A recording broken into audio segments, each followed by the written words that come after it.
ఒకసారి క్వశ్చన్ చూడండి. Root of 423 into 424 into 425 into 426 plus 1 under root చేస్తే అది ఇర్రేషనల్ నెంబర్ అవుతుందా, అహేతుక సంఖ్య అవుతుందా, హేతుబద్ధ పూర్ణాంకం అవుతుందా, రేషనల్ నంబర్ అవుతుందా? రేషనల్ నంబర్ అంటే p/q ఫామ్లో ఉంటుంది. ఫస్ట్ p/q ఫామ్లో ఉంటుంది. p అండ్ q ఇంటీజర్స్ అయి ఉంటాయి. p అండ్ q ఇంటీజర్స్ అయి ఉంటుంది, రైట్. రేషనల్ ఇంటీజర్ అంటే ప్రాబబ్లీ క్యూ అనేది పీకి ఫ్యాక్టర్ కూడా కావచ్చు. p/q ఫస్ట్ డెఫినేషన్ రాస్తున్నాను. p/q క్యూ అనేది ఫ్యాక్టర్ కావచ్చు.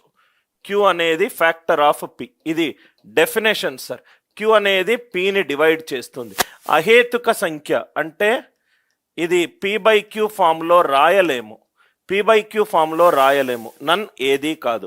Square root of 423, 424, 425, 426 plus 1 under root. First concept చాలా జాగ్రత్తగా వినండి సార్.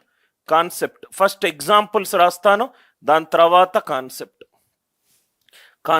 సపోజ్గా 4 నంబర్లు తీసుకుందాము. సపోజ్గా 1, 2, 3, 4 4 వరుస నంబర్లు తీసుకున్నాను. దాని మధ్య తేడా ఎంత ఉంది? 1 ఉంది. మొత్తం ఎన్ని వాల్యూలు తీసుకున్నాను? 4 వాల్యూలు.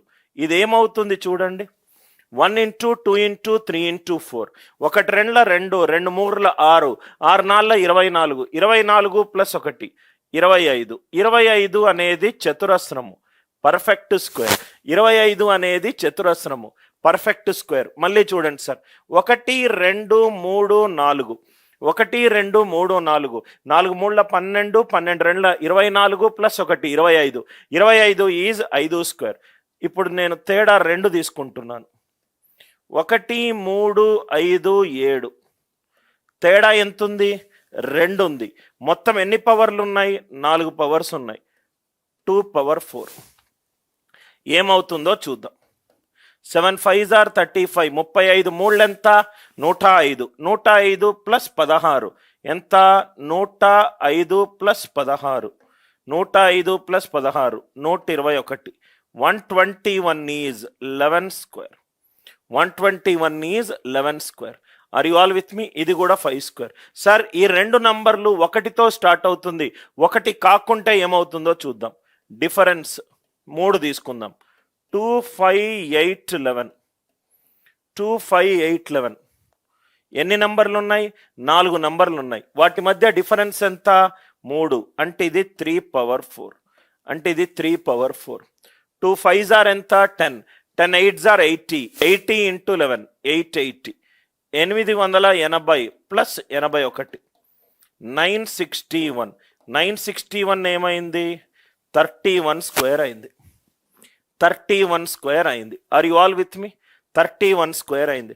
2 5 8 11 ప్లస్ ఎన్ని నంబర్లు ఉన్నాయి? మొత్తం 4 నంబర్లు. 3/4 వీటి మధ్య డిఫరెన్స్ ఎంత? 3. నేను దీన్ని ఇట్లా రాసుకోవచ్చా sir? First term into last term 2 into 11 plus 3/4ని 3 స్క్వేర్ హోల్ స్క్వేర్ ఇలా రాసుకోవచ్చా? చూడండి. 2 ఇంటూ 11 అంటే 22 ప్లస్ 9 అంటే ఎంత? 31 స్క్వేర్. It is 961. ఇక్కడ కూడా దీన్ని ఇట్లా రాసుకోవచ్చా? చూడండి. 1 into 7 first term into last term plus 2/4 అంటే 2 స్క్వేర్ హోల్ స్క్వేర్. దీన్ని ఇలా రాసుకోవచ్చా? 1 into 7 plus 2 square whole square. 7 plus 4 ఎంత? 11 11 స్క్వేర్ ఎంత? 121. దీన్ని నేను ఇలా రాసుకోవచ్చా? First term into last term plus 21 square whole square plus 1 whole square. ఇలా రాసుకోవచ్చు కదా sir. 1 into 4 plus 1 whole square. అంటే నాకు మొత్తం ఎన్ని టర్మ్స్ ఉన్నాయి? 4 టర్మ్స్ ఉన్నాయి. First term, second term, third term, fourth term. వీటి మధ్య డిఫరెన్స్ ఎంత? డిఫరెన్స్ ఏమో d/4 ఉంటే ఆన్సర్ ఎంత? 1 into 4 plus D square whole square. చాలా ఇంపార్టెంట్ పాయింట్, రాసుకోండి సార్. ఎప్పుడు ఇది వ్యాలిడ్? 1 2 3 4 అరిథమెటిక్ ప్రోగ్రెషన్లో ఉన్నప్పుడు. 1 2 3 4